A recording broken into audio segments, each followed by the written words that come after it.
Docteur Linda Caboret nous rejoint, mesdames et messieurs, pour justement évoquer ou répondre à vos questions liées au coronavirus. Pendant ce temps-là, s'est installé notre cher Paulus Agathon qui toujours nous livre des statistiques. Docteur Paulus, quand même. Docteur Paulus. Pourquoi pas? Allez, Paulus, statistiques tout de suite pour la journée.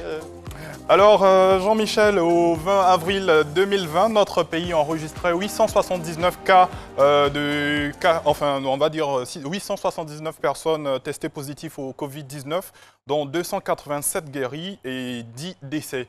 Donc, on a toujours les questions des internautes, histoire de sensibiliser, et voilà. Ok. Allez, donc on va enchaîner puisque notre docteur est là, bien en place. Quelles sont déjà les premières questions qui arrivent?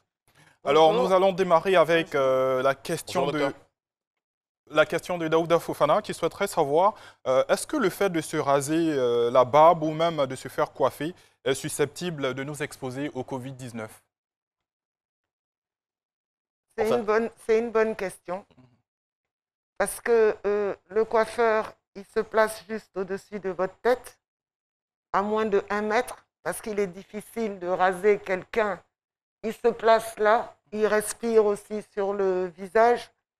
Les salons de coiffure sont des lieux de confidence, ça échange. Donc, quand vous allez au salon de coiffure, parce qu'on n'a pas le choix, mais je crois que Corona a dit que pendant quelque temps, la beauté est mise de côté. Donc, si on peut se raser seul, c'est mieux, à la maison, en attendant. Mais si on doit absolument aller chez son coiffeur, d'abord c'est fermé, il faut qu'il ait le masque, il faut que vous ayez le masque. Vous, en arrivant au salon de coiffure, vous vous lavez les mains. Votre coiffeur, à chaque fois, toutes les 10 minutes, il se lave les mains et il essaie de ne pas mettre son souffle sur votre visage et il reste...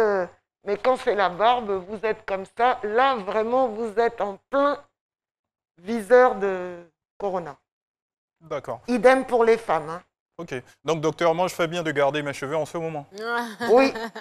Et les femmes, pareil, parce que ça a été démontré il y a quelques jours qu'ils ne comprenaient pas pourquoi il y avait un grand nombre de décès en Angleterre. Ils ont fait une étude.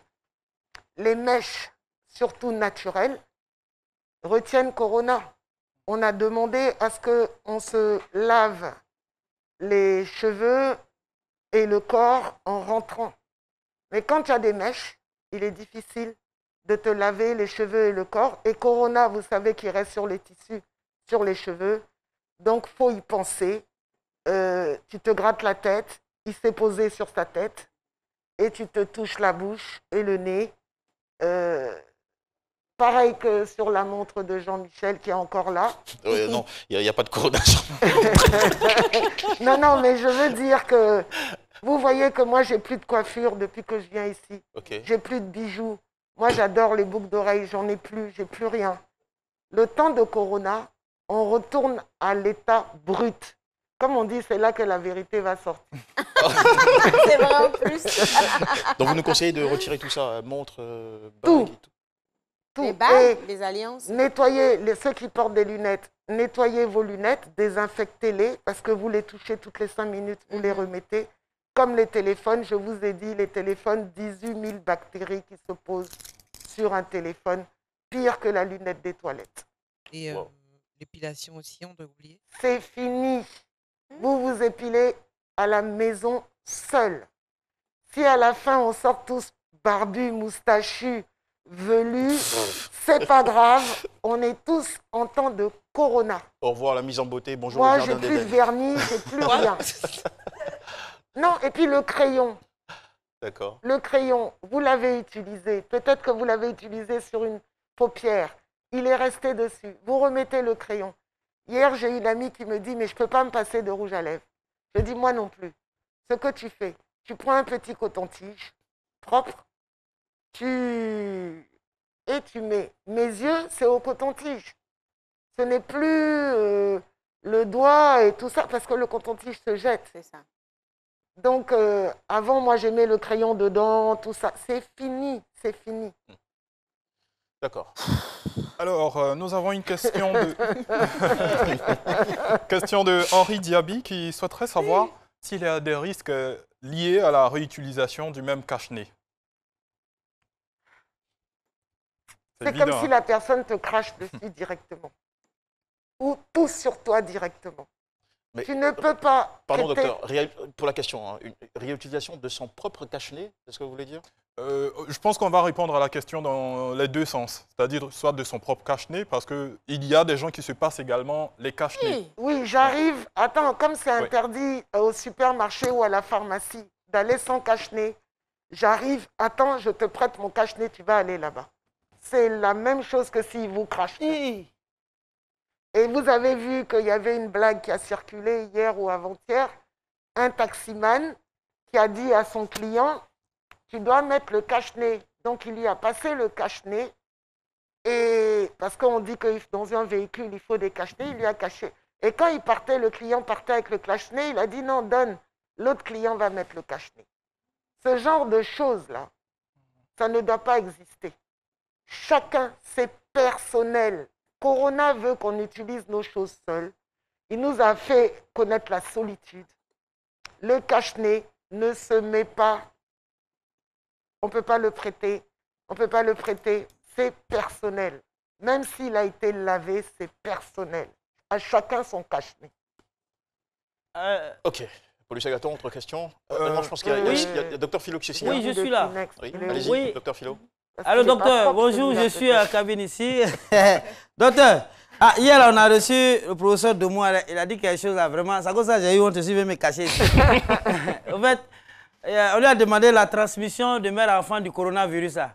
Lui, il dit que c'était probable. Alors que vous, on vous avez demandé, l'autre jour, vous avez dit que ce n'est pas probable. Moi, j'ai honte. Qu'avez-vous à dire pour votre défense? Moi, je n'ai pas honte du tout. Maman, ce n'est pas méchant, ces questions. Non. Au contraire, même, j'adore cette question. Ah, d'accord, Dieu merci. C'est une maladie qu'on découvre de jour en jour. Le cas qui est arrivé de la mère au Pérou, qui a accouché d'un enfant positif, c'était, on est le combien aujourd'hui? C'était le 17 avril. La question m'a été posée sur le plateau il y a une semaine ou 10 jours. Et au Pérou, c'est le deuxième cas qui est arrivé avec un enfant qui naît corona positif. De maman déjà infectée. De maman, et lui-même, il est déjà contaminé. D'accord. Donc, c'est le deuxième cas au monde. Donc, on ne sait pas comment s'est fait vraiment la transmission. Ça doit être vraiment par le placenta. Bon, il faut savoir que là, la mère et le petit ont été isolés et qu'aujourd'hui, on dit qu'ils vont bien. Tous les deux ont été à l'isolement. La mère n'avait aucun symptôme. Aucun symptôme, mais elle a contaminé l'enfant. C'est pour ça que moi, je recommanderais, puisque c'est à l'étude, maintenant on cherche comment se fait la contamination. C'est un cas rare, mais qui peut arriver. C'est que toute femme enceinte, si elle a le moindre signe d'alerte ou quand les dépistages gratuits vont être mis à disposition, je leur conseillerais d'aller se faire dépister pour savoir déjà s'il y a des mesures à prendre ou quelque chose, des traitements. Comme ça, elle pourra être suivie pendant sa grossesse au cas où elle est détectée positive. Ce n'est pas la peine d'avoir peur ou quelque chose. On va lui prendre juste un peu de sécrétion des muqueuses et ils vont lui déterminer si elle est positive ou pas. Comme ça, ça permet de la traiter avant que de contaminer l'enfant, puisque maintenant ça existe. Mais il y a 10 jours, il n'y avait pas de cas de mère-enfant. De contamination de mère-enfant. Oui.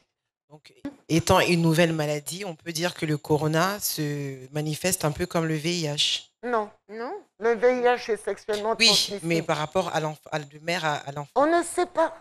Ah d'accord, donc là on ne sait toujours pas. C'est le deuxième cas. Donc maintenant, les chercheurs et les scientifiques vont essayer de comprendre comment ça se passe. Regardez la vidéo qui montre comment le virus est placé dans les bronchites, elle date d'il y a une semaine. Donc ça permet de changer les traitements et de se rendre compte que c'est plus l'embolie pulmonaire puisqu'ils bloquent tout, les aortes, les artères et tout, qui permettent, qui font... Et que peut-être on n'a même pas besoin de mettre les gens sous réanimation. Au début, on mettait tout le monde sous réanimation, respirateur artificiel. Et là, cette découverte de cette vidéo permet de penser que peut-être on n'aura même pas besoin de respirateur artificiel. Donc, étant donné que la maladie prend un peu d'avance, en fait, sur les recherches, c'est pas recommandé d'avoir recours à l'automédication.